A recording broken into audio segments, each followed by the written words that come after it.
Kyra Paul.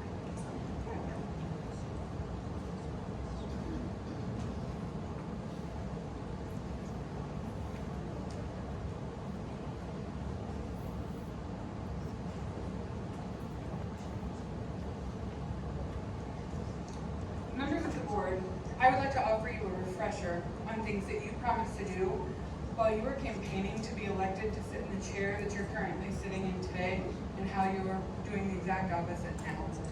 Our first 2021 elected school board member spoke about, and I quote, the importance of cooperation and communication to build our community up and ensure everyone has the right to be treated with dignity and respect. Does calling teachers out at a public meeting for being disruptive in response to this board's wasteful spending and your other decisions during that special meeting when you chose not to allow public participation sound anything like cooperation, communication, dignity, and respect? Does hiring an attorney with no relevant expertise or experience in education, which you seem to think is a good thing, who only represents the school board and has a specific political agenda, which you said during your Meet the Candidate interview you wanted to remove from this Board of Education, to present redacted invoices and to help this board around violating the Sunshine Law sound like cooperation, communication, dignity, and respect? The hypocrisy of this all is you yelling out at board meetings at your displeasure during COVID and yelling out to others to meet you in the parking lot after said meeting and thinking that that was okay, but when the same is done to you, you find it disrespectful. Our second 2021 elected official said during her campaign, and I quote, I plan to work hard to make sure we are listening to the voice of the community. I plan to work with the other school board members to ensure that our tax dollars are going to our children and their education, and I pledge to cut irresponsible spending. First of all, you would need to be in attendance of all of those meetings to be able to listen to the voices of the community. I understand that unforeseeable situations pop up. I'm a mom. But vacationing is not one of those, considering the calendar of the year for school board meetings is laid out at least 1 year in advance. You missed 42% of meetings your first 2 years and almost 75% at one point this summer. You also, as an elected school board member, you should absolutely be standing up and speaking out against wasteful spending on things like Omar Tarazi. But you either aren't at these meetings or you're busy violating Sunshine Law to choose to hire him in the first place. You stated during your Meet the Candidate night that you couldn't believe how fast these meetings were.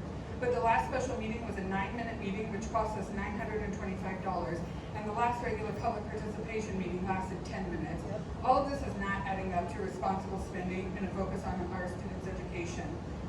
Our first 2023 elected school board member said during her campaign, and I quote, I believe in fundamental role of parents in their children's education. I will champion transparency in school policies and finances, ensuring parents have access to information and a voice in decision making. I and several others have personally emailed you about issues in which you are the only school board member who has never responded. Does this sound like you value and are seeking parental involvement? For someone that wanted to champion transparency and have parents have a voice in the decision making when it comes to policy and finances, sure have been quick to hold 11 special meetings since January, all of which no public participation was permitted and has cost the district $7,000. You have allowed redacted invoices from an inexperienced attorney who is literally taking money directly from the hands of staff, organizations, and most importantly, the students of this district.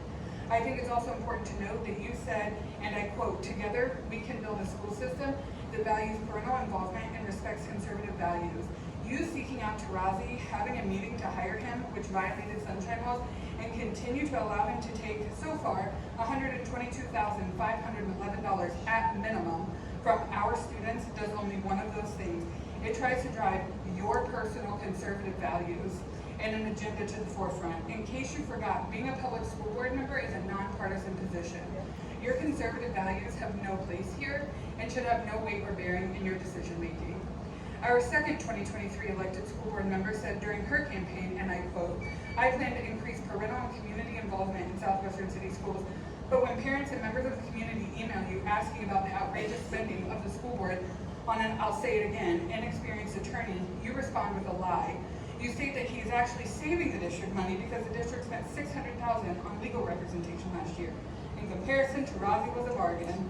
We now know the truth due to that 11th special meeting so far this year that his only responsibility is representing the board. You also said in part that creating a positive school culture in all school buildings with parental and community partnerships was important to you. However, you did one of the most tone-deaf and offensive things possible by handing out branded for your husband's old business new and used pencils to teachers in attendance at that last special meeting. Teachers in this district don't get enough school supply funding. Discuss this with you, and that was your response. What a slap in the face, and what a way to destroy positive school culture and community partnership. All of you campaigned on eliminating pay-to-play fees, but instead you raised them this year, and for $122,511, this board could have covered the fees for 2,450 children.